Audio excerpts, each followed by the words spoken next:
And good afternoon, everyone. Well, it's a good evening. It is October the 21st, 2024, our regular meeting of the Cumberland County Board of Commissioners. I will call the meeting to order. I welcome everyone here. Thank you all for coming out to see me this afternoon. I appreciate that. Nobody laughed at you, huh?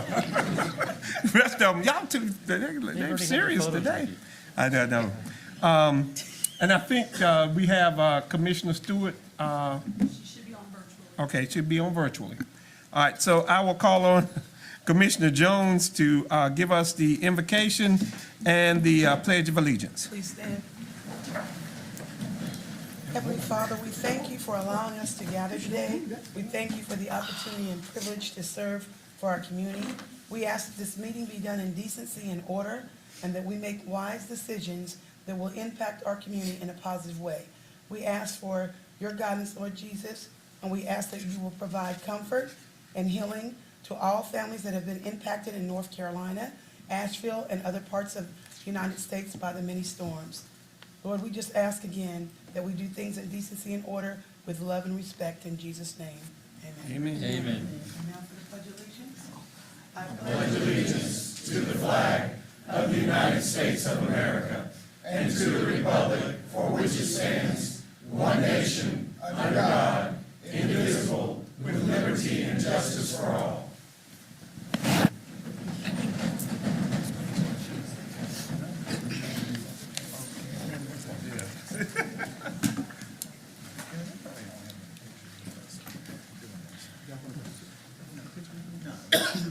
We already got, I got Photoshop.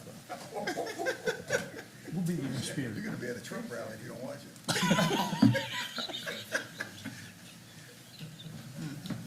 I'm cutting up early.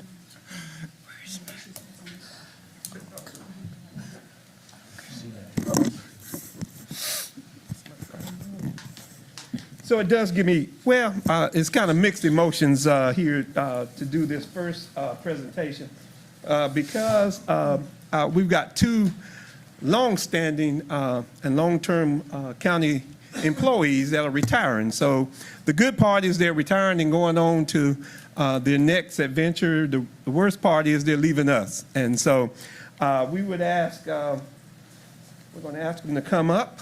Public Health Department, Ms. Connie Ozenberry. Oh.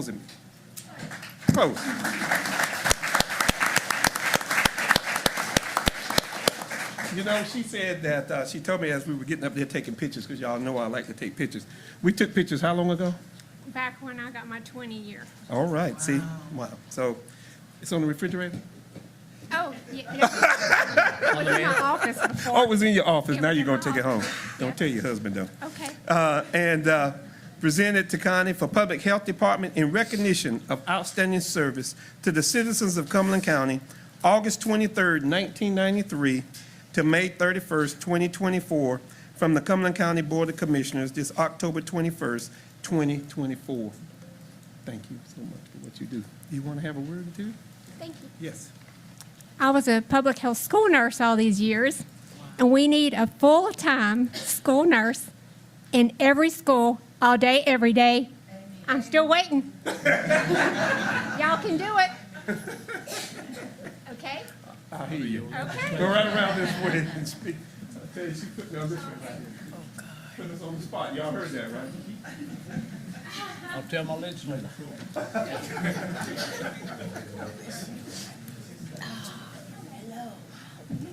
School board ought to get on.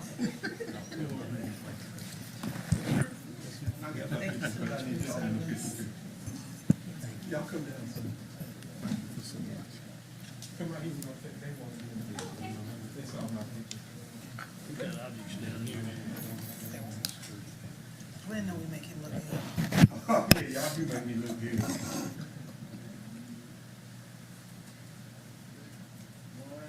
That's gonna look all week. Give yourself too much credit, man. Y'all can just stay right here. Oh, Lord have mercy. Gotta go back to the seat. Now I call Ms. Alan Johnson up.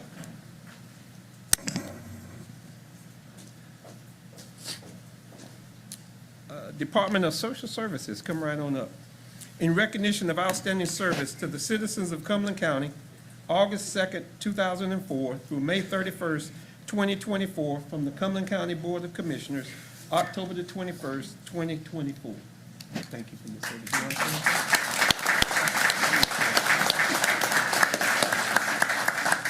I still have the opportunity to help children and families because right now I'm working with the Cumberland County school system.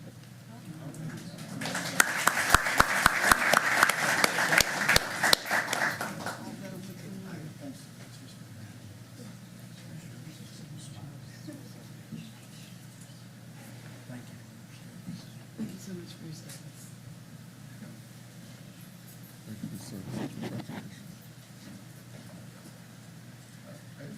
Oh, yeah, got it. I almost forgot y'all back there.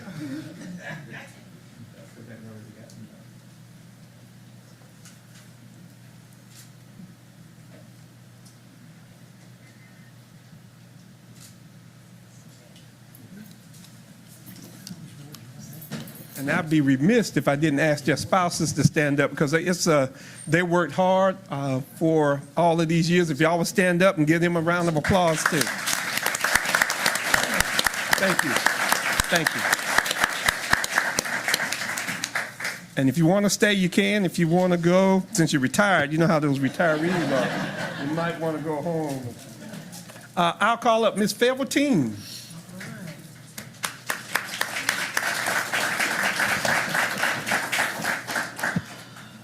Do y'all like my pad down here? Did anybody walk in on these and see? Go walk up there again. Go walk up there again. Y'all have to see them as they change because this came out of the library today. That's why I put these down here.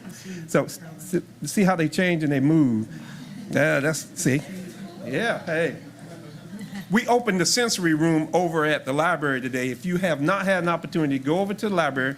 These are soothing and calming. I gave this for you all. So when y'all walk up here today, y'all walk on these because I want y'all calm when y'all coming up to this microphone. There was a method to my madness as to why I had these come over here today. So anyway, so we have Ms. Fairwatine, Gina Grace Nance. She attends Grays Creek High School, 16 years old. She's with the student government. She's the junior class president. And I'm going to let you tell them what your community commitment is. All right? Hello, everyone. My community service initiative is called Freedom to be Kind. I just believe that everyone has the right to exercise their freedom of kindness every single day, and I think that's one of our priorities that we should choose to do every day as American citizens. So I just hope that everyone would choose to be kind throughout today and throughout the rest of your week and hopefully throughout the rest of your life. But thank you so much for having me here, and I want to thank you for all that you do for the community. Thank you. Thank you so much.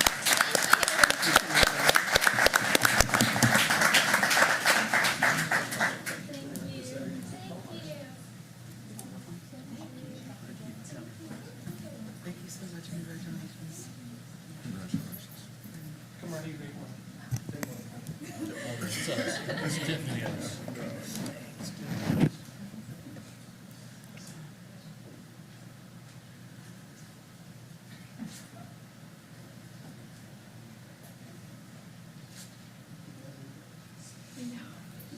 Come on up here and take this picture close. That's too far back. Come on up here and get this picture up close.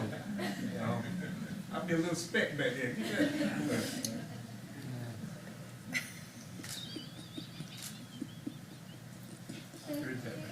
I don't see y'all in your picture. I'll keep y'all in That's okay. I think there's another girl in it. And I'd call Miss Fairville up. Stay where I'm at.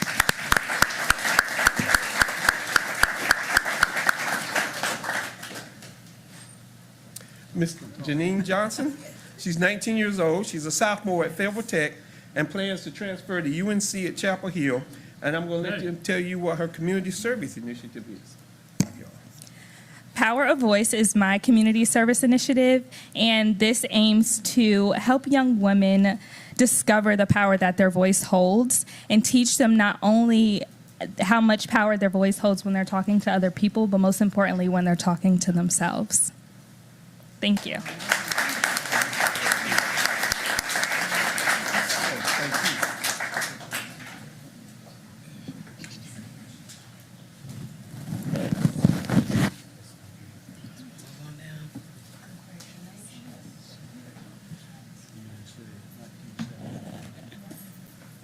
Congratulations.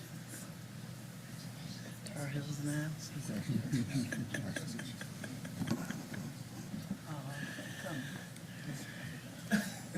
Get down this way. They want to make sure they didn't get you. Yeah, style.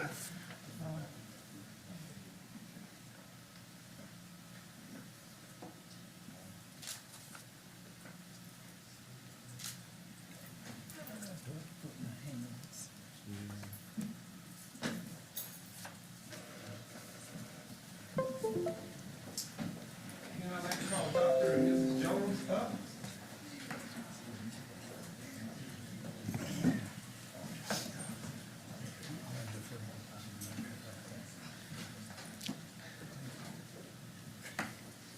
How you all doing that?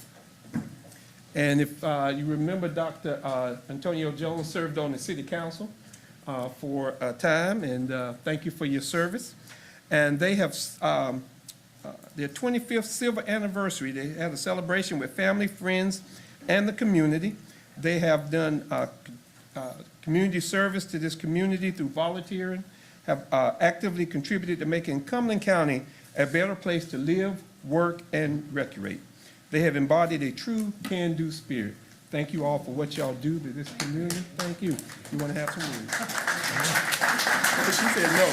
She said no. Say a couple things. Well, I just am thankful to have the opportunity to live in a great area, and more importantly, to have this young lady here to tolerate me.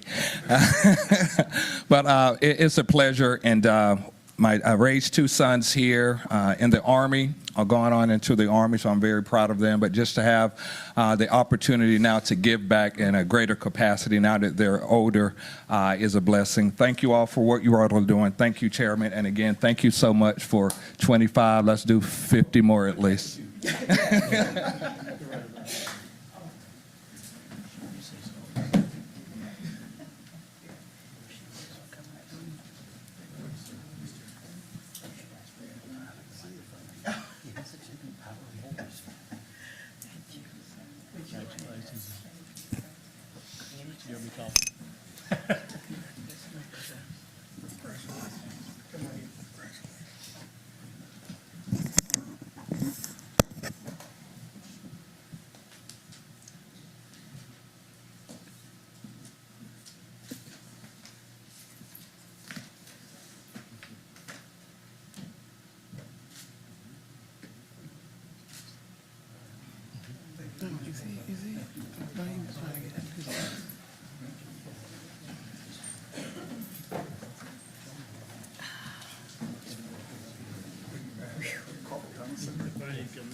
That just makes me come back down, so I'm not playing basketball.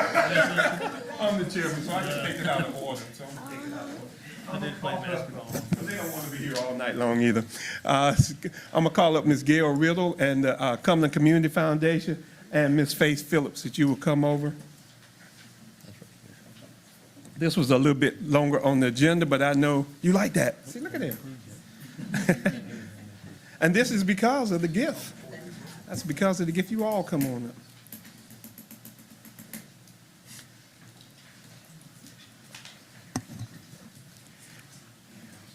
And let me tell you, I got my marching orders a little bit earlier from Mary Holmes, and told me what I was supposed to do and what I wasn't supposed to do. So I'm going to stick to the script that she gave me.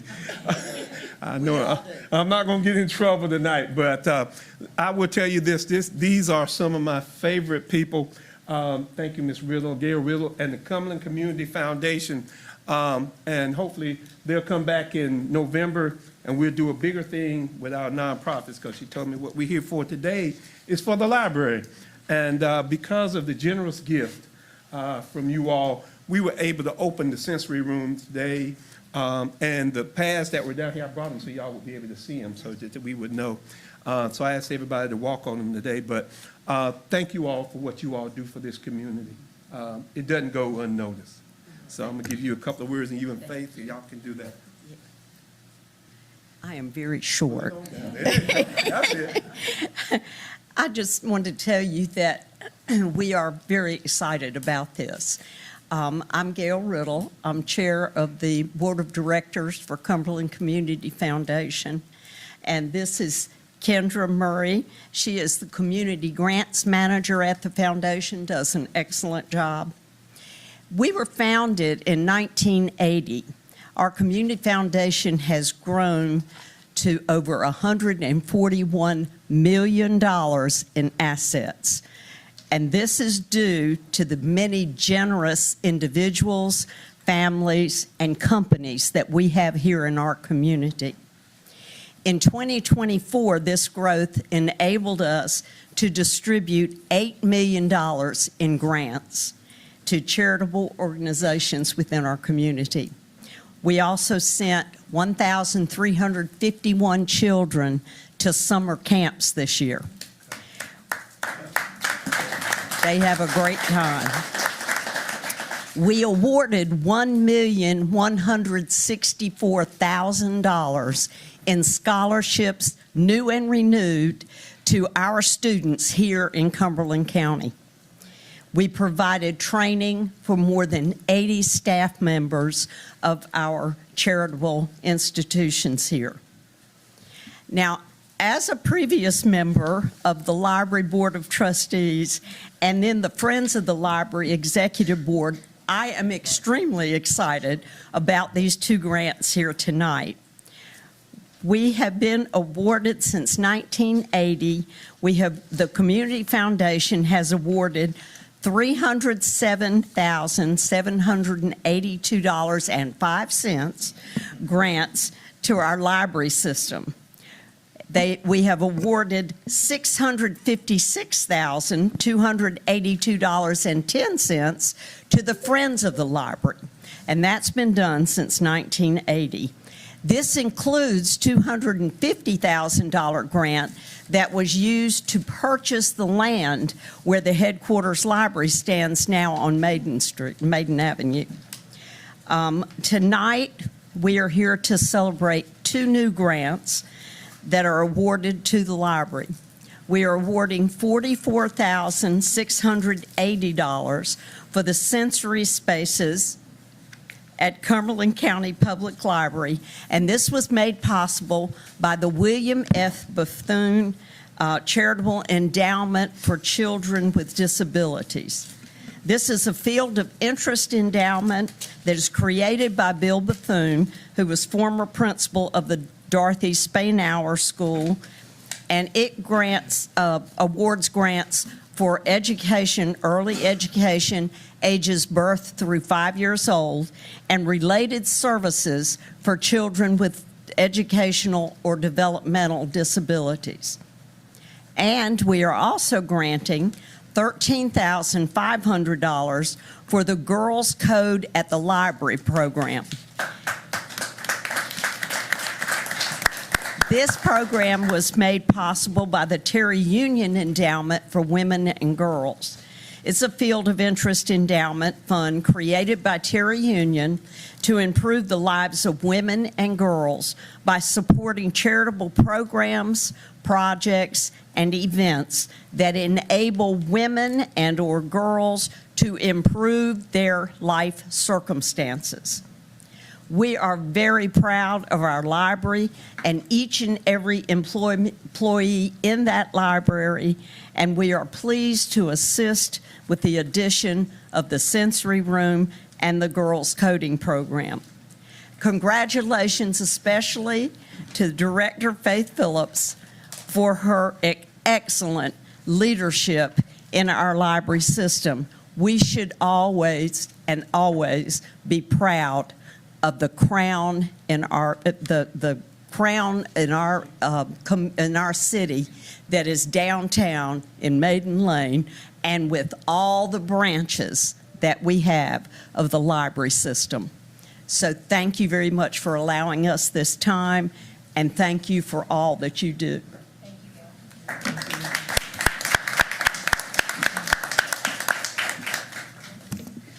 That's about right. Yeah, thank you. Good evening, everyone. just to add on to what Ms. Riddle has said, so just a little bit about the initiatives at the library. So over the past year or so, we have really been working to listen to our community. We have done programming surveys. We have been working to expand our capacity for serving our entire community. These two initiatives came from responses from our community members. So our sensory spaces, they are inclusive spaces for all members of our community, but for those who may have different sensory processing needs, it allows them to come in and control the environment in a way that they may not be able to on a daily basis. They can come in, they can control the lights, they can control what color the lights are. They can interact with the room. They can interact with the sounds. So it's a space that's in different areas. It can be used by anyone in our community to come in and just have a sensory experience that meets their needs. So we're very excited to expand this program. We just opened one today at our headquarters library on Maiden Lane. And our next, and who will be accepting a part of the check for this, will go to our West Regional Library. And our branch manager, Emily Lacey, is here for that. And we are very excited to put this at our West Regional Library because that is where Cafe West is going to be in collaboration with Miller's Crew here of Fayetteville. The next initiative, our Girls Code program. Over the spring, the library had 32 programs that were for all ages that focused on STEM and STEAM concepts. So what is that? Science, technology, engineering, arts, and math. You got to put the arts in there too. And so with that, we had a great response. Everyone loved the programs for all ages. People had to learn how to code and compose music with code, or how to be a YouTube developer.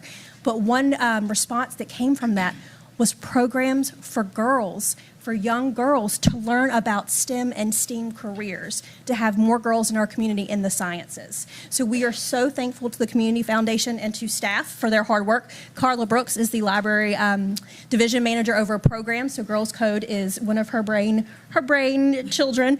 And so we are so thankful for your support and for your leadership. So thank you. Take some pictures. But let me tell you that for all you all sitting here and those that are online, you mentioned that you were a library trustee. But there's also what we call the Friends of the Library. And I would encourage everybody to become a friend of the library. You hear what's happening in our library with the sensory, with girls coding. That's just a small piece of what happens at our libraries all over this community. So I'll tell you, go online, or you can call these ladies and become a friend of the library. You can donate, you can come volunteer. But I would tell you, if you look up here at these pictures, you can see it doesn't do justice. You need to go see the sensory room. I almost didn't get here tonight because I started to stay in the sensory room because it was calm. And but I ask all of you all, become a friend of the library. And thank you all. And thank you, Cumberland Community Foundation. But I also always want to thank staff, because this doesn't happen without you all. We sit up here and we do some policy, but it's staff that carries it out and does what's in this community. And I would tell you, the library has no better staff than this community could need. Thank you all for what you all do. If y'all back up, we'll get a picture. Start now.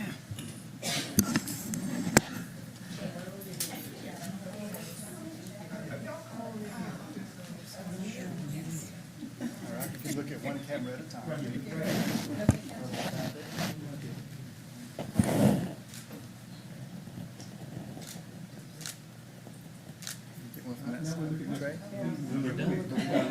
We got to look over there now. We're training. He's getting there. Okay, now. Right here.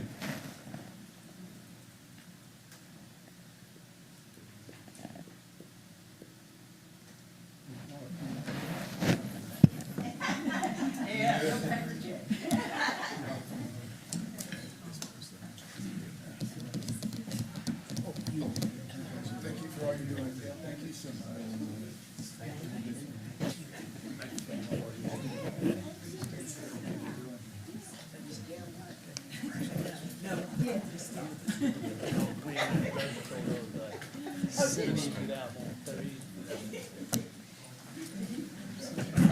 I'm done.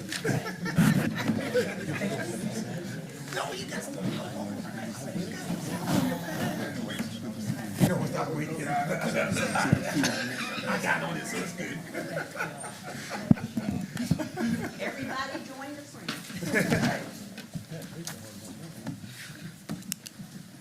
Thank you so very much. Y'all can stay if you like. I always like people who bring money. They can always stay.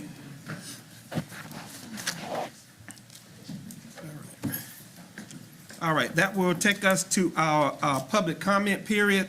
I will call on the county manager to read the public comment policy. The public comment policy is as follows. The public comment period shall last no longer than 15 minutes. Time may be extended at the discretion of the board. Each speaker will have a maximum of 3 minutes to make remarks until the 15-minute limit is attained. No time may be yielded by the speaker to another speaker. Speakers will be acknowledged by the board in the order in which their names appear on the sign-up sheet. Speakers will address the board from the lectern and begin their remarks by stating their name and address. Public comment period is not intended to require board to answer any impromptu questions. Speakers will not discuss the matters regarding the candidacy of any person seeking public office. Speakers will be courteous in their language and presentation. Personal attacks will not be tolerated, and written comments and/or supporting documents may be left to the clerk to the board. All right. Madam Clerk, are there any speakers? We have 8 speakers. All right, so normally we would do 3 minutes each, but it's a 15-minute for the public comment period, so we will give each person 2 minutes. You call the first speaker. Our first speaker is Randy Dingle.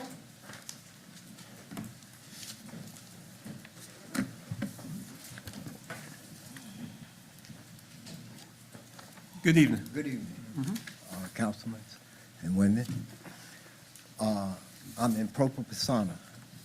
My name is Hold Randy. on 1 second a minute, because I think somebody got to hit the button.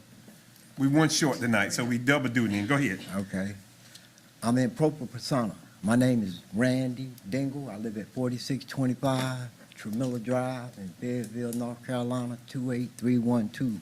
I'm here today to ask the county commissioners and the zoning planning to assist. I was here once before about our community driveway and all the drug activities that's going on in that area. So today I brought the plaque to show that people that are doing things are in the easement. And they tore down my fence. I can't get my fence fixed because every time I go to get it fixed, they saying I'm in there on their property, but it's an easement. So I would like, and I went to zoning and planning. I've been to the Department of Transportation. I've been to everybody. Nobody seemed to know what to do. So I'm coming to you as the county commissioners under your open bond to assist me with this as one of the Americans.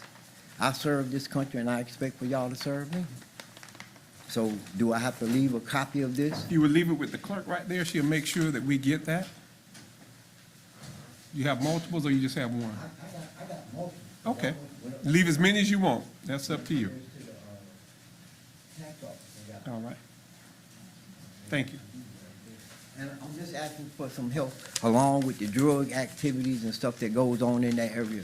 All kind of riding around at night. I got video cameras and everything and pictures of it. The sheriff come out, they don't never do anything.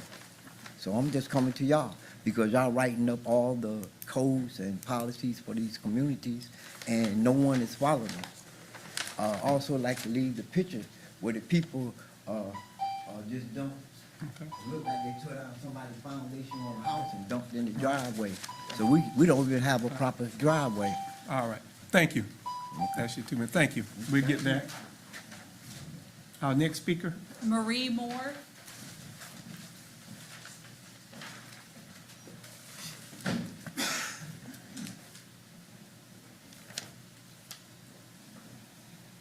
All right. Our next speaker. Sherry Watts. Ms. Watts. Next speaker. Courtney Mata. This some stuff that was left out by his house. I don't know. You don't look at the map right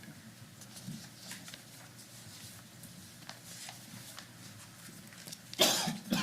My name is Courtney Mata. I live at 6291 New Hope Church Road in Wade. On December 10th, my 4-year-old daughter was severely attacked by my neighbor's German Shepherd, resulting in a level 5 dog bite attack. This is the only level prior just to death. This dog had already been deemed as potentially dangerous by Animal Services in November of 2020 when it had attacked another minor. From that point forward, the owners were required to adhere to very strict containment requirements as demonstrated in the memorandum of understanding in that packet signed by Animal Services and the owner. They also were required to maintain a permit for the remainder of that dog's life that was to be renewed annually.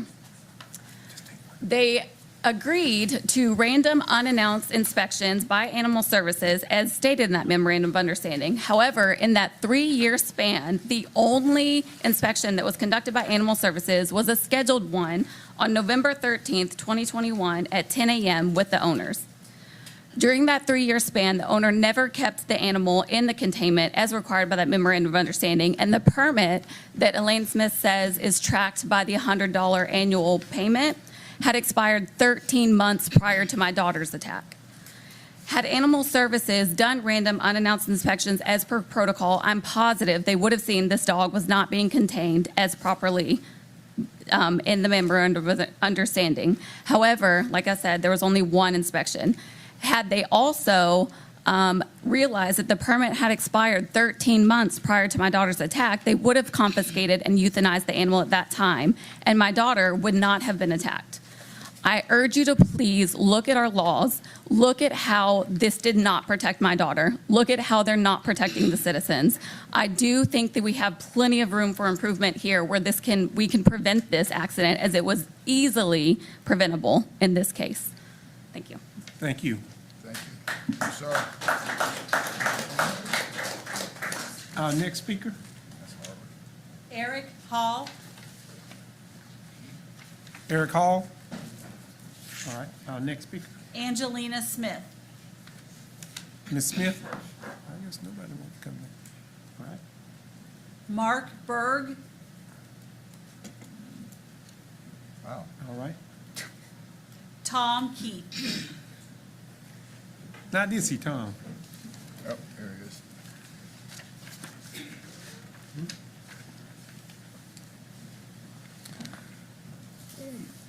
Mr. Chairman and members of the board and staff members as well. I'd like to speak a little bit about the illegal dumping of trash, building debris on lots that are torn, buildings that are torn down. We get a lot of dumping on our vacant lots from people that are tearing buildings, demoing buildings. We feel like there's some, well, just let me give you a case. One case on one property that's in the county. It's a 4-acre lot.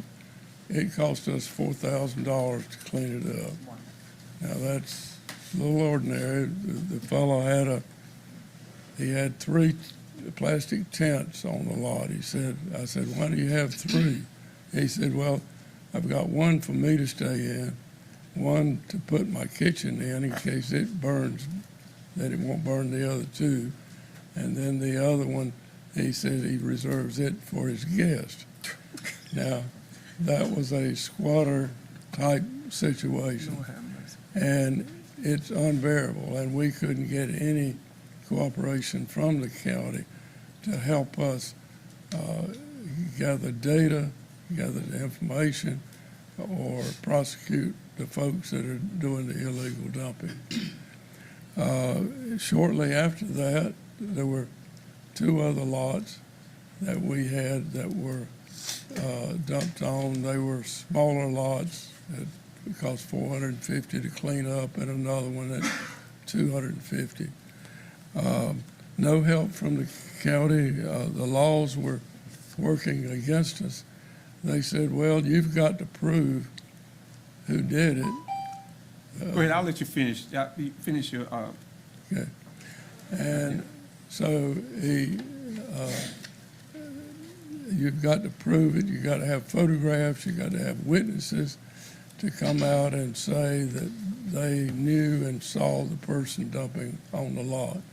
Well, that's almost an impossibility, and I've never been able to prosecute or at all. So that's the way the law's written. It's just not intended to be applied. Well, Thank you. We've got that, and we'll kind of move that to staff. Thank you, Mr. Key. Yes, sir, thank you. Are there any more speakers? There are no more speakers. Okay, then I will close the public comment period. We will move to the approval of the agenda. Mr. Manager, are there any changes to the agenda? Yes, Chairman Adams. I placed the amendment for consent agenda item G1 at your, for each commissioner. We also, in our rezoning cases, case B, case 24009 will be removed off the agenda. And then we have to add, The very first one. I provided for the public hearing, the three methods for each commissioner of calculating, three methods of evaluation for the reval system, revaluation coming up. And then we have item 5C, approval of the settlement agreement to release claims in civil action number 22 CVS 3652. Slow down now. You're going a little too fast. Oh, I'm sorry. Lord have mercy. All right. Slow down just a tad bit. Most 5C. Okay. Uh-huh. And then we need to add. What is 5C? 5C is approval of the settlement agreement and release of claims in the civil action number 22 CVS 3652. 3652? Mm-hmm. And I think the county attorney handed that out. Okay. And lastly, we will have to add a closed session for economic development under paragraph A4, also with the current closed session that we have. And those are all the adjustments to the agenda.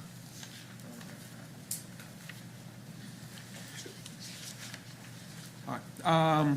So with that, if I can get a motion to approve the agenda. So moved. Second? It's been moved in second. All those in favor? That is unanimous. And just in case, and I think there's no one set to speak, is zoning case 24-0029. That's going to be removed from the agenda. So I didn't want anybody to sit here through the whole thing to get to that. But that's the only one that has been removed. On our presentation, we've already done the presentation from Cumberland Community Foundation. That will take us to the consent agenda. Are there anything to be removed from the consent agenda by anyone? If not, I'll take a motion to approve the consent agenda. So moved. Second. It's been moved and properly second. All those in favor? Aye. Unanimous. That is unanimous. All right, that will take us to the public hearing. And I'll call on the county manager first to explain the Board of Commissioners' procedures for public hearing. Yes, the public hearing procedures are as follows. Arguments by the proponents and opponents shall be limited to a maximum of 10 minutes for each side. If there's no group representative, each speaker shall be allotted a maximum of 3 minutes until the 10-minute time period is attained. Rebuttals will only be permitted at the discretion of the chairman with a maximum of 1 3-minute presentation by each side. One public hearing is a follow-up from our previous board meeting, the public hearing on the proposed schedule, standards, and rules and timelines for the 2025 property tax revaluation process. Joe Utley Jr., tax administrator, is here to answer any questions you may have. And this was, he presented at our first October meeting on the proposed schedule, standards, rules, and timeline for the 2025 property tax revaluation process. It was posted on our website. I'm asking, make sure. Okay. Yes. Give me some nod, somebody. Yeah. And it was put out on social media so that people would be able to see it. I know I saw it in City View. I see Mr. Wolverton sitting over there. I did see it in City View. See, I saw it in the Fayetteville Observer, so I hope everybody in the community had an opportunity to review that. I don't know if Commissioner Keefe has a question, because his was the question that he had. Mr. Keefe. Yeah, actually, if you would, Mr. Utley, since we're televised, I think everybody's anticipating that the rates after 8 years will probably go up. And can you talk about really quickly what the schedule would be and when these reevaluations will be coming out to people? Yes, sir. Well, first of all, good evening, Mr. Chairman and Commissioners. Right now, we did, again, as stated, on October 7th, we presented the schedule of values. Tonight was the call for public hearing. The board requested that last meeting, and we did advertise that. At this point, on November the 4th, the board would adopt the schedule of values. That would initiate or kick off a 30-day period to appeal where anyone, a citizen or taxpayer of Cumberland County, can appeal to the Property Tax Commission. They have 30 days to do so. At that point, if there are no appeals or appeals have been resolved, the schedule of values would become official on December the 5th. So in between that time, between the 4th of November when it's adopted and that 30-day period, we will advertise 4 different times that the schedule of values has been adopted by the board and that people have that opportunity to appeal it to the Property Tax Commission. But they do have to do it within 30 days of November the 5th. So, Mr. Utley, how will we have to think about in our community if someone is maybe renting their property or whatever, how will they get notified what the new value of their property is? Okay, so the values, once the schedule of values is adopted and finalized, that kind of gives us the go-ahead to start finalizing the values. It is a January the 1st of 2025 value. So we are going to be shooting for that date, somewhere that around the 1st of January to have our values finalized. But of course, we will be wanting to do some edits and so forth.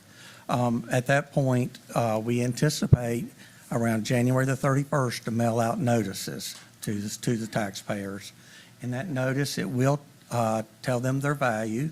It will tell them how they can appeal, give them instructions. There will actually be a portion of the notice that they can take and mail in to conduct an appeal. And of course, we will also be advertising on the website and social media what people will need to do to appeal their values. And if you allow me, Mr. Chair, just one other question. So when that happens, and there's probably going to be a flood of people, what sort of information would the tax office use as information for a readjustment? And I do have to remind everybody that this is the double-edged sword of reevaluation. Sometimes when you come in there, they may reevaluate your property at a higher rate. When you look at this has happened before too. So this is 8 years. So yeah, it's been 8 years. So what sort of information would the tax office reevaluation group be looking for to compare for a homeowner if they wanted to reduce their property value? Okay. And it does depend on the type of property. Sure. Let's just say a single residential. A residential property. We're basing the majority of our residential properties on the sales approach. So we would hope that the taxpayer would do some research, look at their own sales. Our sales should be online where they can see those. And maybe they have some different sales that they feel like are better representative of their property. If they would bring that information in to us, we will certainly consider that. If they have recent appraisals, we will certainly consider those. Again, we do not change that value strictly to what the appraisal is, but we review it and we compare the characteristics on that appraisal to what we have. And if we see differences, we will research that and find out exactly what the characteristics of the property are. So a residential, the best thing that they can do is bring in sales or a recent appraisal. Okay, thank you, Mr. Utley. Yes, sir. If there are no other questions, I will open the public hearing. Are there any speakers? We do not have any speakers. Well, then I will close the public hearing, and I will take a motion to adopt the schedule of values. Motion to approve, Mr. Chair.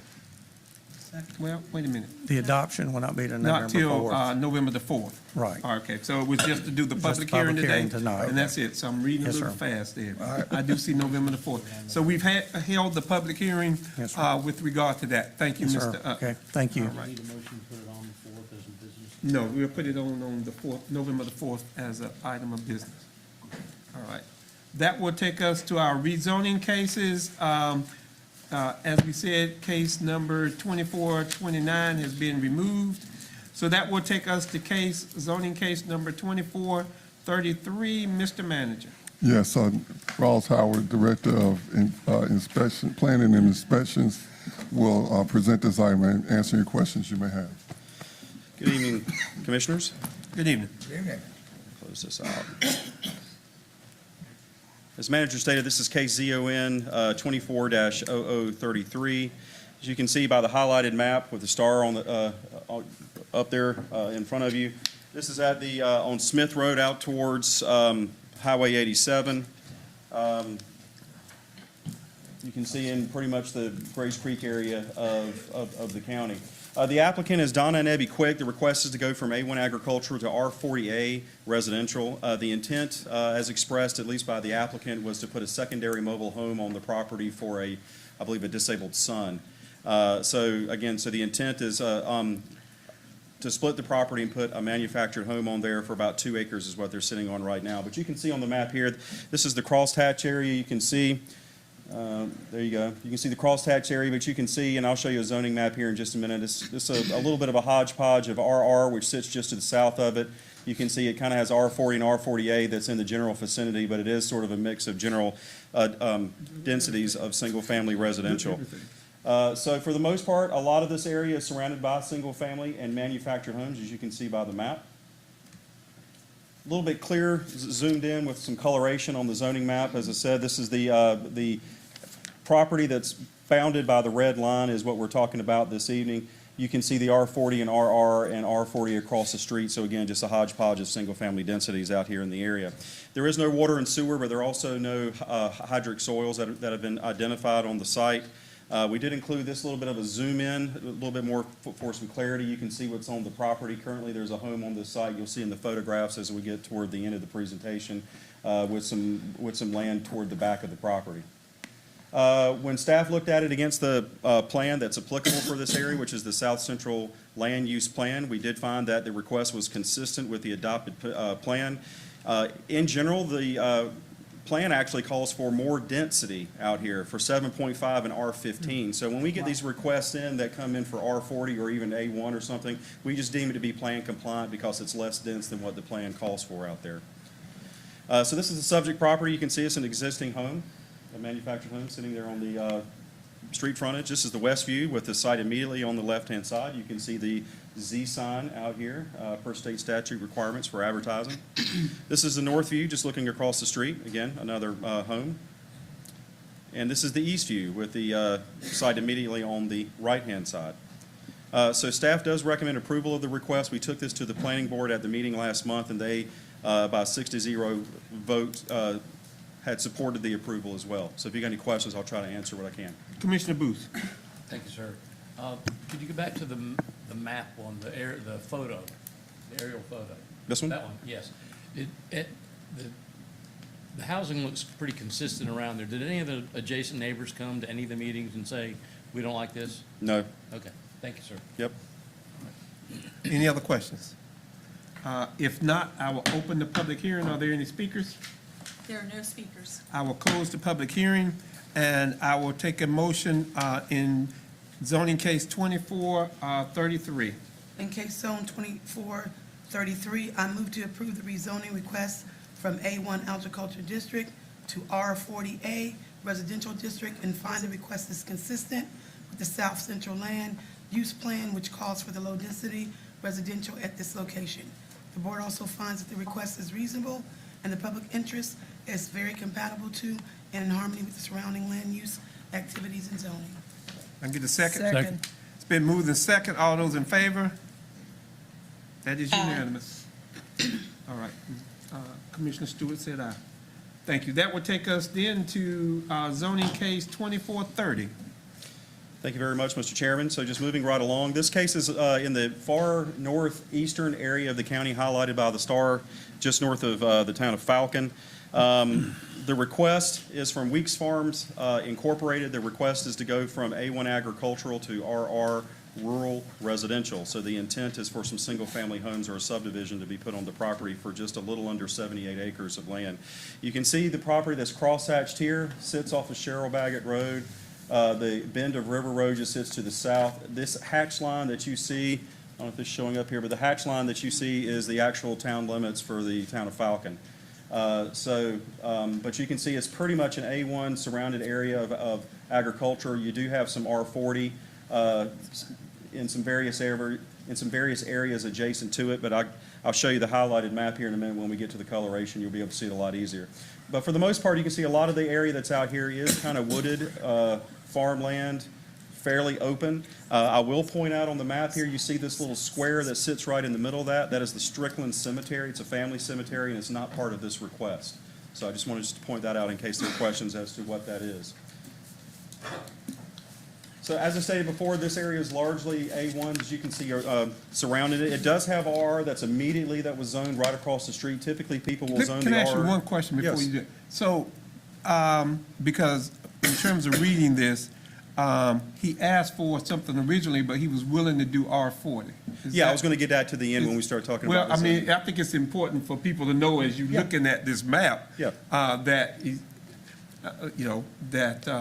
in terms of what he was willing to change to, because I read on that. So that's the only reason I'm bringing it up now. Right. So as you talk about what's around it, is his original one was for what was the original? Well, the application was for RR. RR. That's correct. Which is, got some RR around there.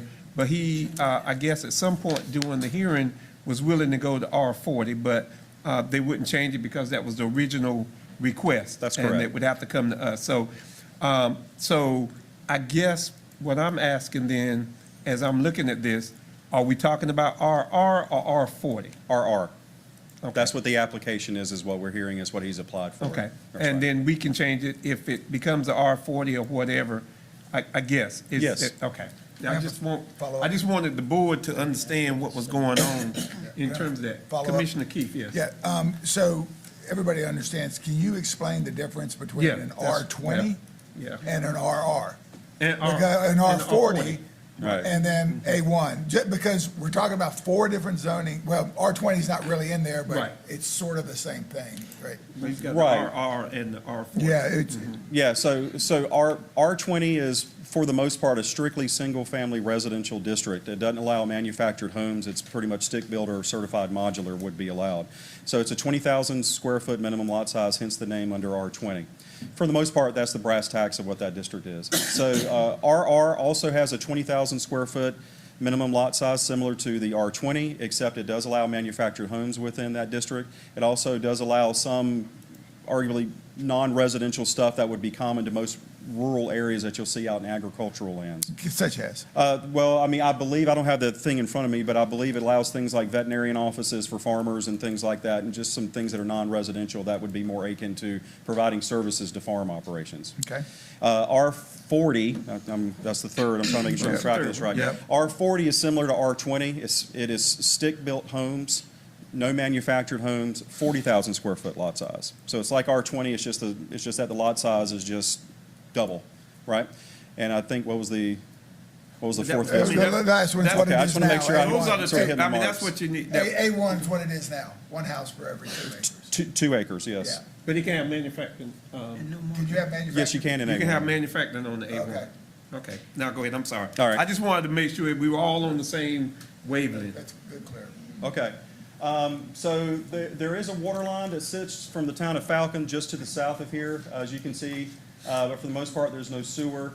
For the most part, you have some light hydric soils on the property, but for the most part, according to our data, it doesn't have hydric or hydric inclusion for the vast majority of the property. Again, so the aerials zoom in, you can see this is a little bit clearer from our imagery. It's pretty much a farm field you can see here. The access you can see is a driveway that comes here. There are some other accesses to some various parts of the property that come from the road here out in the front, but you can see the cemetery is blocked out right here in the middle. So when staff had originally looked at the RR request for this, we said that it was not compliant with our plans. When we looked at what type of districts would be compatible to the type of land use designation of farmland out there, we said A1 and A1A. So if you'll just indulge me just a second, I can explain the difference in A1 and A1A. A1, as Commissioner Keefe had stated, that's a 2-acre minimum lot size. A1A is a true acre, not 40,000 square feet. It's a true acre minimum lot size, and it does also allow mobile homes and manufactured homes in there as well, too. So, but given that against the request and the application, staff felt that it was not compliant with our plans. So then that started the discussion as we go through the planning board, which I'll go into here in just a second. So here's the subject property, as you can see, standing from the road, looking in, pretty large farm. South view on Cheryl Baggett Road with the site immediately on the left-hand side. You can see the Z sign out there as per state statute requirements for advertising. This is the west view looking immediately across the street, and this is the north view with the site immediately on the right-hand side.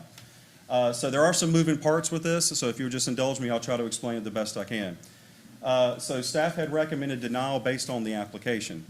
When this went to the planning board under the RR review, they also had recommended a denial.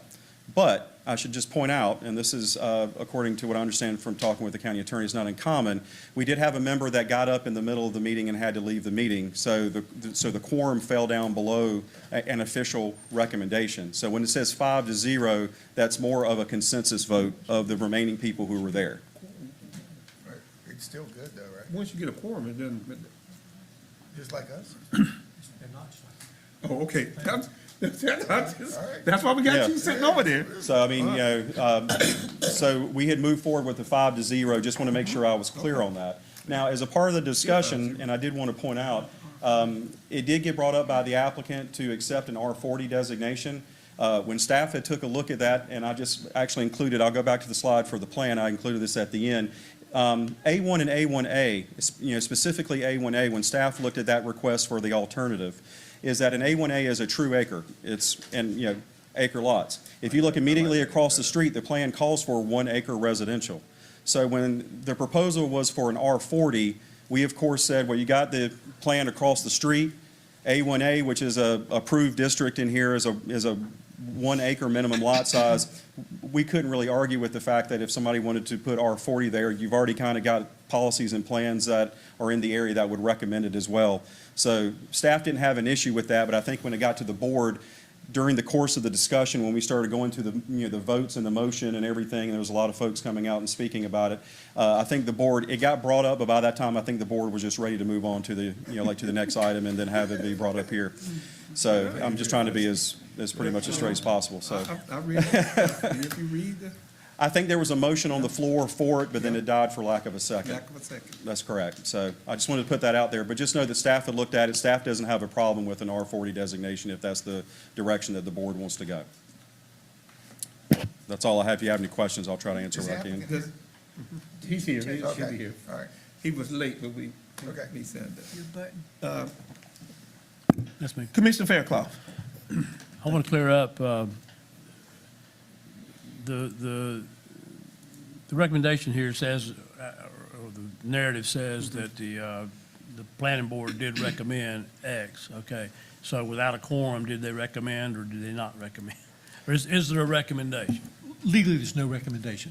It's just one of the words, no recommendation. Okay, can we clear up the point about a person leaving after a quorum is set? Because we ran through that with the board before. Remember, we're under Robert's Rules of Order, so if somebody leaves here, then that person is an affirmative vote on whatever the motion is. Does that not count for the planning board as well? Planning board establishes its own rules of procedure, and they haven't done so. That's the problem. They haven't done so. They don't have rules of procedure. So they don't have a rule, so we have no recommendation. That was what I'm clear. Well, we need to do that. All right. Anybody else have any other questions? Commissioner Jones, are you pushing your button? Yes, I am. Okay. In reference to the R40, is the gentleman here, and with that, I believe he is. and I was just gonna ask you also, Chairman, so if an event, does he have to do a new application? No. Or can we just recommend if we're in agreement, since what we're seeing? Well, let's hear the public hearing, Okay. and then we can have that question. So, I mean, that's why we have the public Jumping ahead, hearing, sorry about and then we'll come back if the board's willing to do something else. We know what the request is, and so we will, if there's no other questions on that, I will open the public hearing. Do we have any speakers? We have 8 speakers, 1 in favor, 7 opposed. Okay. That will give everybody 2 minutes. Okay. Our first speaker's Scott Brown.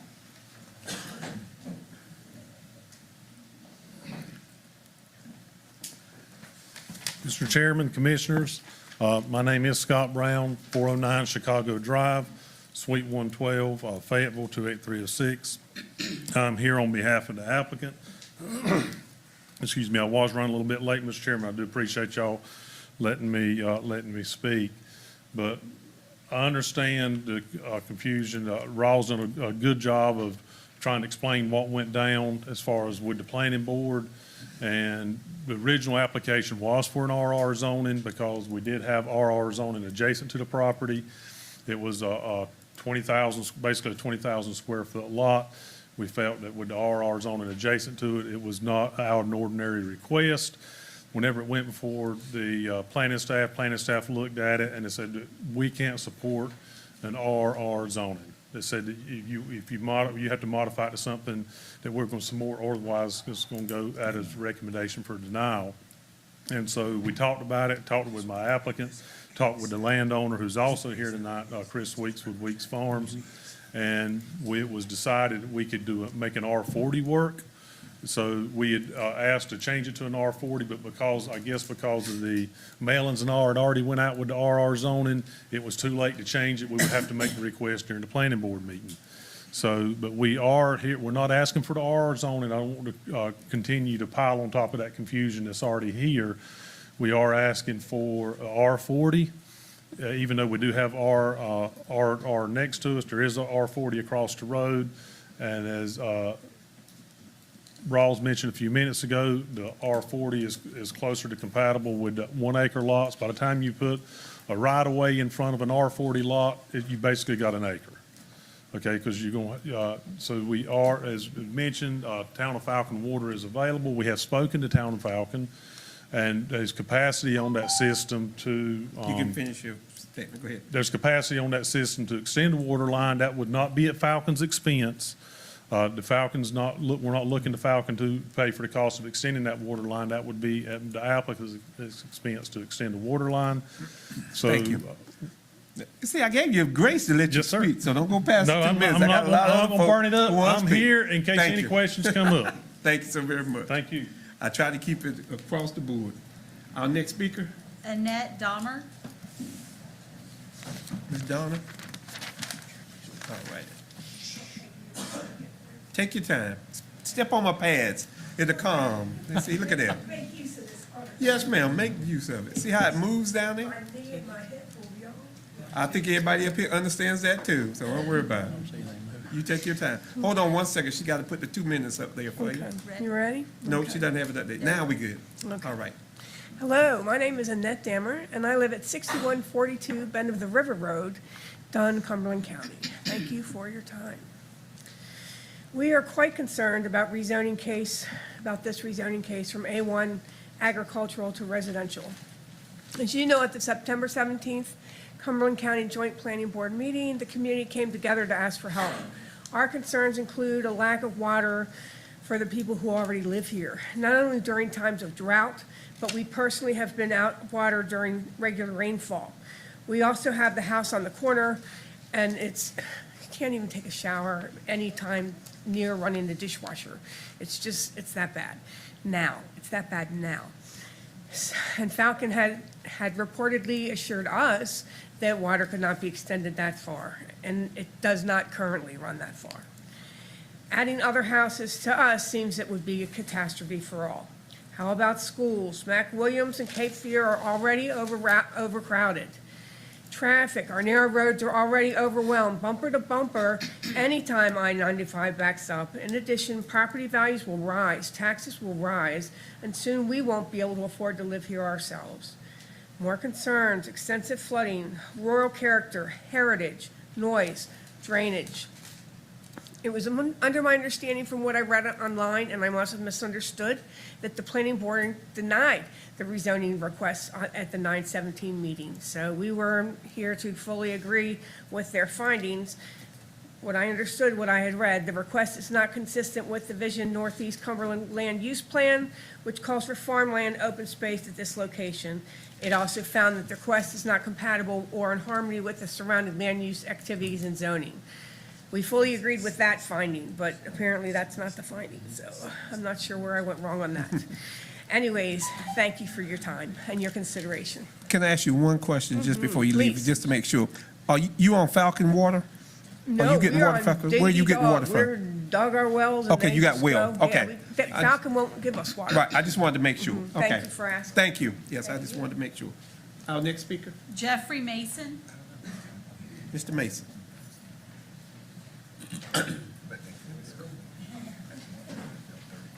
It's hard to get around that way. You're gonna have to come back around the other way. Yeah. We added a few employees and they kind of cut off that end down there. Good evening, everybody. Good evening, Mr. Mason. My name is Jeffrey Mason. I stay at 6435 Bend River Road. Try to touch base on some stuff Miss Annette said and not reiterate too much. I do believe there is a lot of confusion on how they have brought forward one way and now they're trying to change in the middle of everything. So I almost feel like we all need to back up and punt because there's a lot of confusion and I think that's throwing us back. But as far as the water, my main thing, I think what the difference is sizes of the lots. One, you need to have water, and the other one that they're trying to get now, it's like you need to have a well. The map that they show water going towards the property, that map is wrong.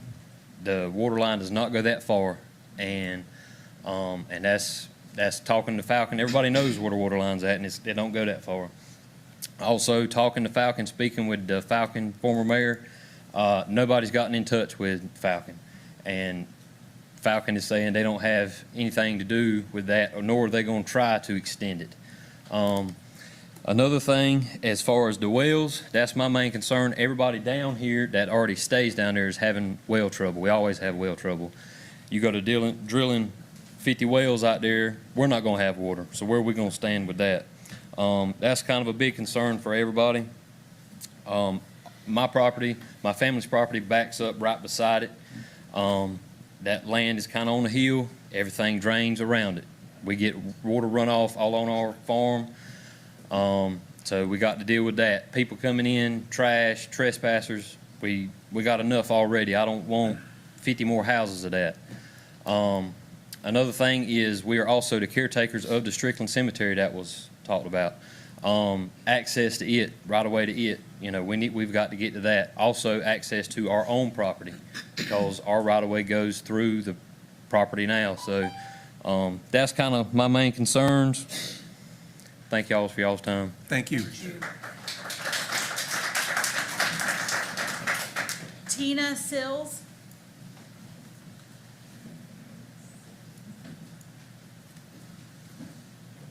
Good evening, everybody. Good evening.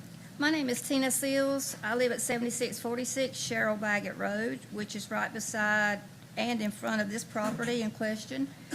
This land has always been farmland. My husband's family, his grandparents owned it at one time. Most of the people here tonight are cousins or related some way or another.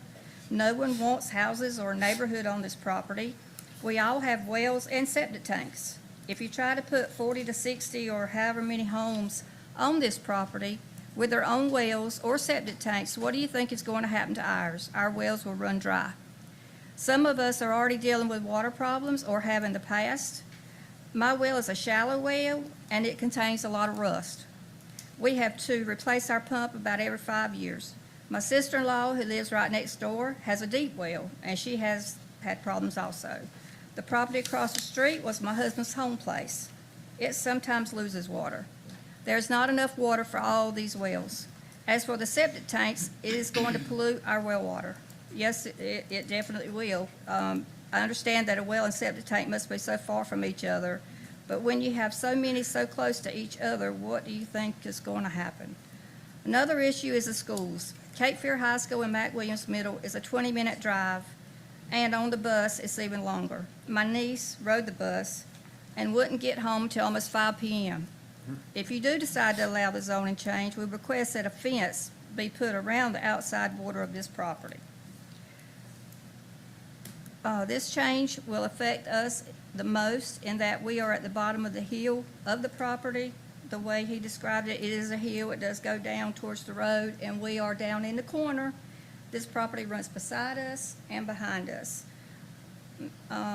Mr. Weeks and Mr. Wellens are more concerned about making money than they are about the people around this land. I hope with all the people here present, it will persuade you to deny the zoning request. Thank you. Thank you. Jamie Brown.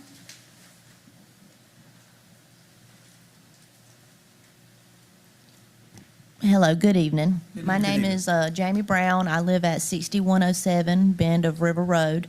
Mr. Weeks's farmland is directly behind and beside mine and my family's homes.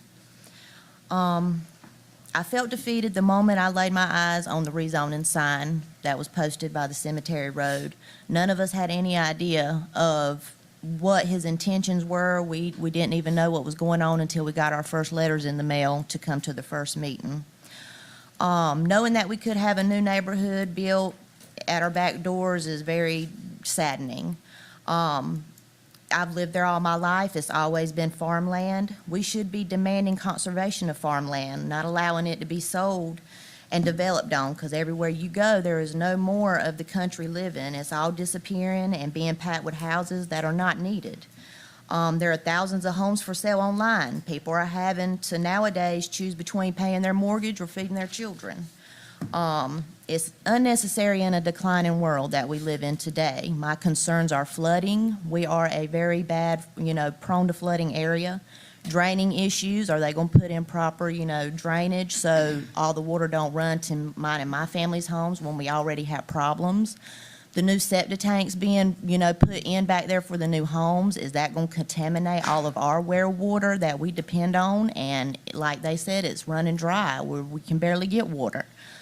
The congestion on our small country roads, the capacities are at max at the schools. It's all about the almighty dollar, and I just feel like as a community, we should be taken account of, because we make the community. We've been there all of our lives, and we're not being considered. This is being built for the new neighborhood and their welfare. I feel like we are not being thought of and what the consequences we're going to have to pay. Thank you. Thank you. Thank you, Jamie. Donna Phelps. Donna Phelps? Oh, take your time. Take your time. That was my daughter. No. I'm Donna Phelps. I live at 6107 Bend of River Road. I've lived there all my life. My mother has, my uncle has, my daughter. That's always been farmland behind us. And through the years, it's been sold from, different hands, but it's always been farmland. And through the years, we have a lot, when we have heavy rain, it floods our backyards. There's a lot of us who have issues with our wells. This is something that I drew up. I don't know if you want to look at it. It's not very good. Yeah, you can pass it around. We'll look at whatever you got, ma'am. She don't need to see it. We need to see it. Tell us. She don't have a vote, but go ahead. Well, what it is that's me, and that's my mom, which is beside of me, and my uncle, and that land is behind us. So, and it is going down at a slope, and we do get all that water coming down all the time. And do we really need more houses? I mean, I'm going to say the same thing that everybody else says. Do we need more houses? Why? Why do we need more houses? The cemetery up there is my family's cemetery. And my great-grandfather owned that property. He was the first owner many years ago. And, of course, it was sold off during the Depression. However, the last owner, Bosie Tart, he passed away after selling to Mr. Weeks. And I just don't think he would appreciate this. So I really hope, and again, you're talking about traffic, law, rescue. You can finish that sentence. You're talking about, we don't even have a thriving country now. People can't even pay for their houses now. Now you went to another sentence. Yeah. Thank you. Thank you, thank you, thank you. Mark Rice.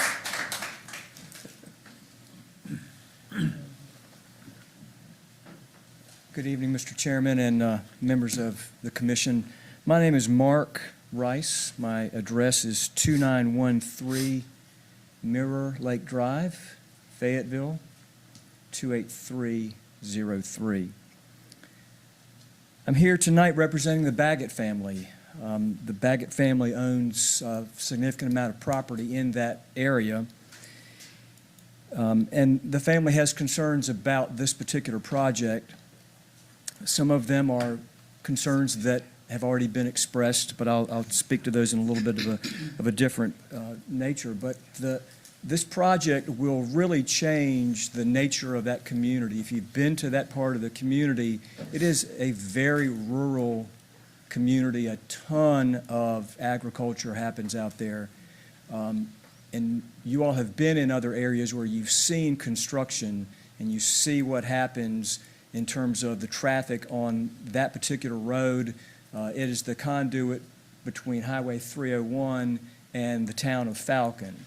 And with construction, traffic, and then once those houses are built, that's just going to really dramatically affect that part of the community. You also are very aware of the condition of our county school system, and if you've been paying attention to all that, you recognize that the schools in that community are already overcrowded. Our Kiwanis Club is involved in all those elementary schools, and we're in those schools with various programs. And when I go in there, I mean, it is tight. So this project is only going to exacerbate that particular problem as well. And some other folks have also mentioned issues about police and sheriff's protection and first responders' response times, and that's just going to exacerbate that as well. So thank you for your time. Thank you. Bradley McKeel.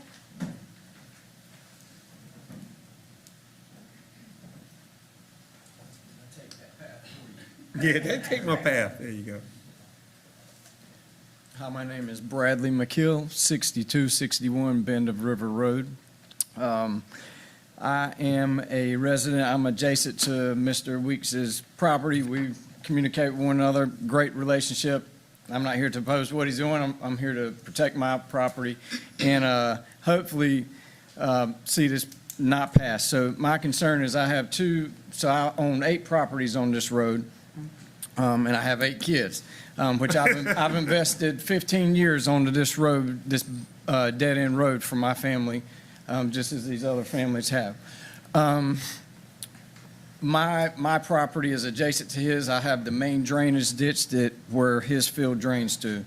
My biggest concern is what's going to happen to my well, as well as many others have said here tonight. With all this drainage pollution, you go and build whether 50 houses or 70 houses, what they're trying to do. Either number, you put the house there into concrete, all that, it already floods without any properties there. I can only imagine covering 20 to 40% of the land completely with a structure or concrete. So I just want to please let us take that into consideration tonight. And again, down the road, same thing. The other drainage ditch, what don't hit my first drainage ditch, I own the property that the next drainage ditch is in. So that's my main concern tonight, as well as everything that all of my neighbors have said are big concerns to us as country people, and that's why I moved out to the country to raise my family with my wife. So I hate I invested this much in to see a neighborhood be built out there right next to all of my properties. Thank you. Thank you. That was our last speaker. That was our last speaker. I will tell you that a couple of things. Let me ask one question, Rawls. How close is this to Rose Pond? Huh? Well, there you go. I guess it's less than a mile.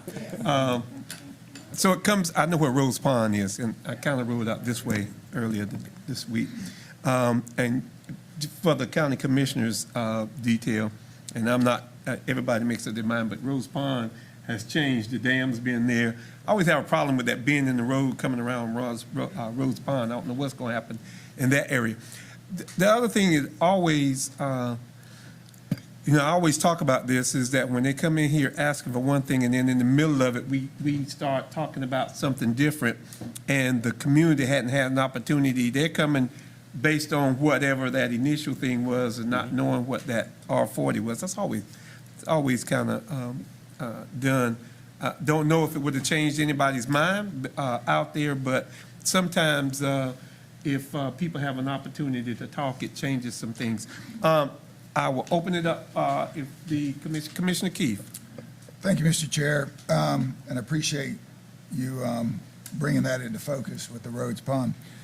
Okay, couple questions. First of all, to the community, thank you for coming out. I know it's inconvenient. It's important that we hear from you because it's important to you, but thank you very much.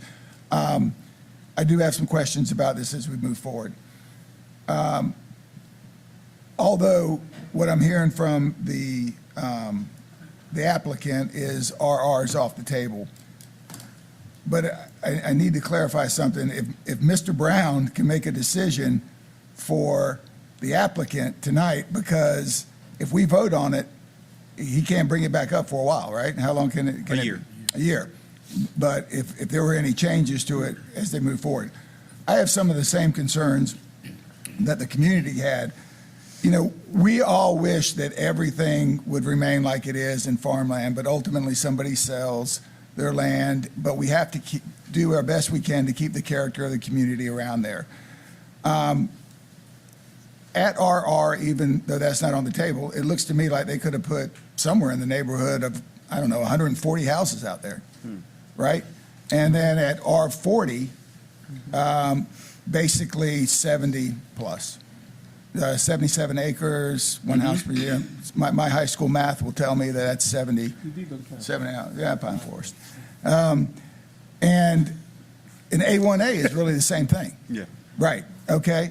There's advantages to both, disadvantages to both, but right now with the stormwater problems, and somebody talked about the impervious soil, you're exactly right. Once you start putting a lot of concrete and asphalt in there, it's not gonna really take down the ability for water not to flow. The schools being overcrowded, the water situation, the stormwater situation, I would have to hear something that would tell me that's not a problem for me to support this rezoning. But my point to all this is we're still looking at, even at R40 or A1A, 70 plus houses. Now currently at A1, they can still put in their 35 houses, which would have an impact on the community without even seeing us, without even coming to see us. So you could build about 30 houses right now, right? We estimate about closer to 40. Closer to 40. So it's not like our decision tonight means it can't happen. They might just have to look at a different way to do it, and the way it's zoned right now, they wouldn't need an approval from the county commissioners. So to my point is, if we vote on this tonight, it'll be at least a year unless Mr. Brown can speak for the applicant. Well, anybody else have a question? I'll tell you what the other issue I have. I heard two different things. I heard one that said Falcon said they run water. I heard the community who says Falcon won't run water. I don't know. Yeah, good point. And so I don't know who's who, what's what. I don't have anything from the town of Falcon that says we'll do this or we'll not do this. If it's septic tanks, the health department has to, go out and make sure it perks and do all of that, and whether you can get whatever you can get out there on that particular property. So that was just some of my concerns. I don't know where the board is leaning or headed.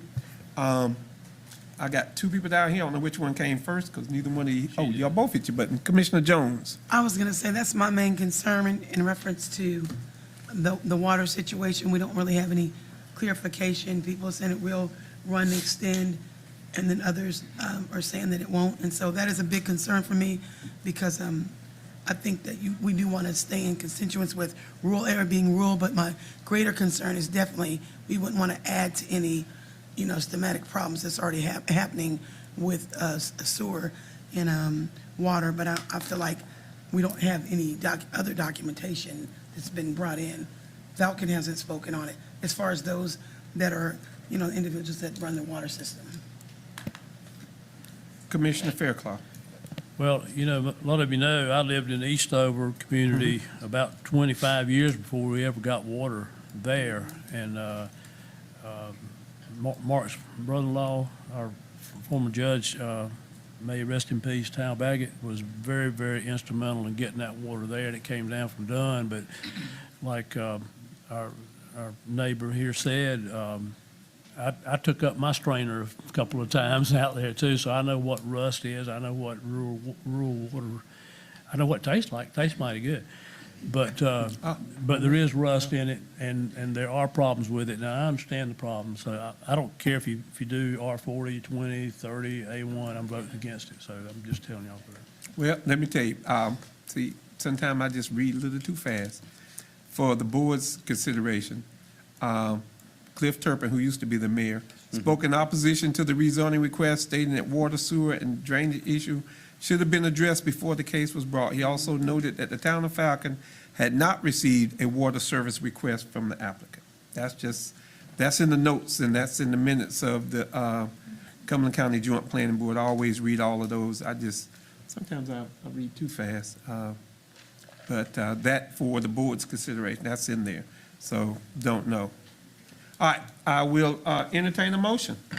Commissioner Booth. I move we disapprove the. Well, you got to give me my, you got to go to the, you either got to approve or disapprove. It's the very first one. Denies. In case zone 24-0030, I move to deny the rezoning request from A1 agricultural to RR residential district and find the request is not consistent with the Vision Northeast Cumberland Land Use Plan, which calls for farmland and open space at this location. The board also finds that the request is not reasonable or in the public interest as it is not compatible to or in harmony with the surrounding land use activities and zoning currently in place. Is there a second? Second. It's been moved and second. All those in favor? Aye. That is unanimous. All right. That request fails. Thank you all so very much. Please, no. That's quite all right. Thank you. Thank you all. Y'all can stay if you want to. Mr. Chairman, for the minutes, would you announce that Chairwoman Stewart did vote? Yes, she did. She voted in the affirmative. That's why I said, what you call it? Thank you, Commissioners. Tony. She voted over the speaker. Oh, okay. I thought she did. She voted for the bill.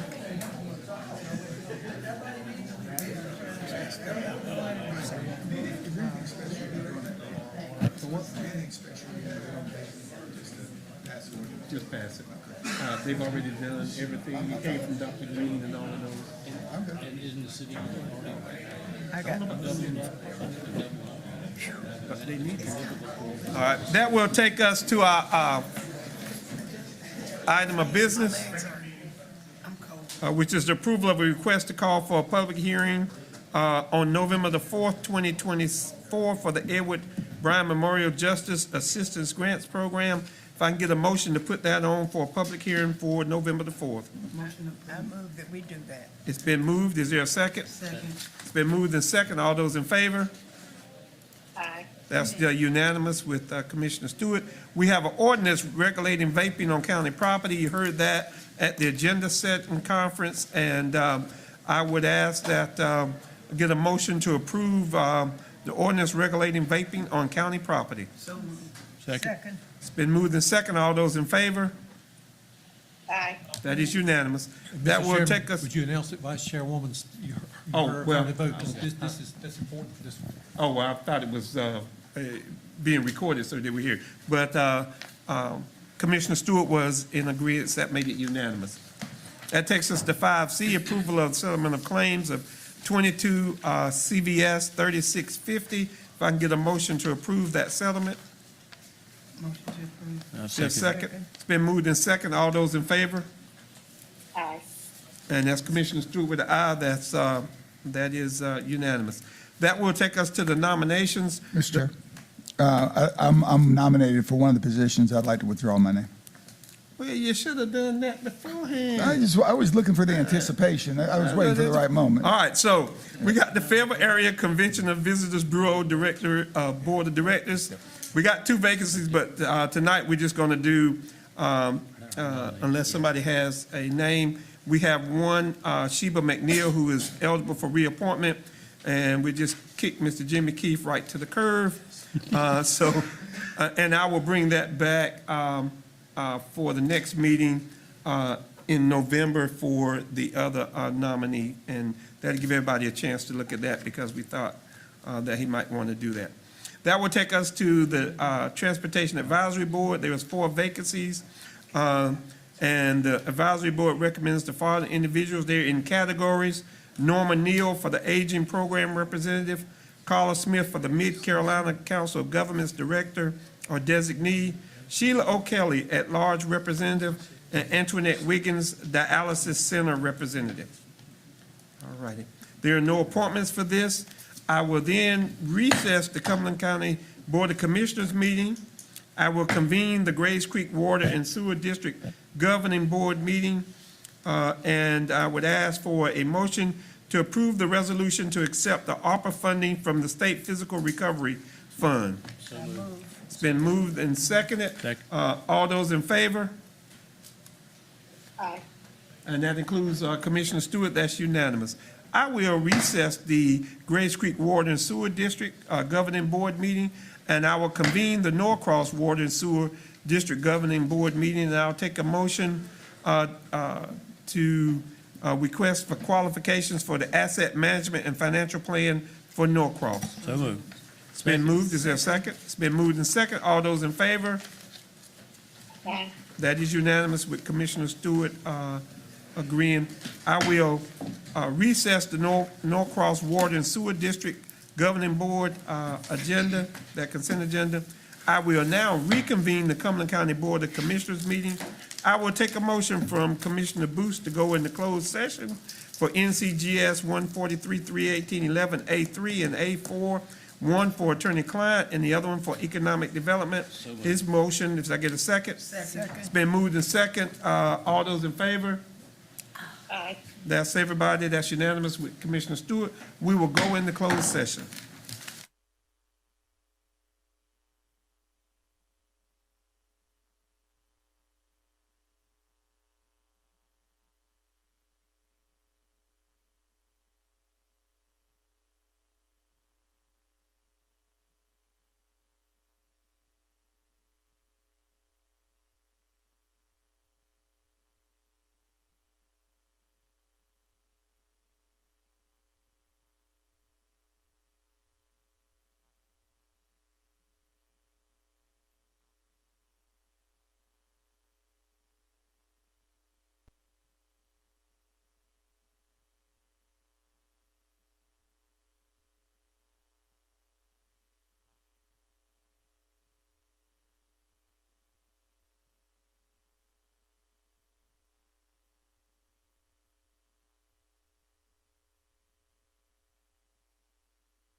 3.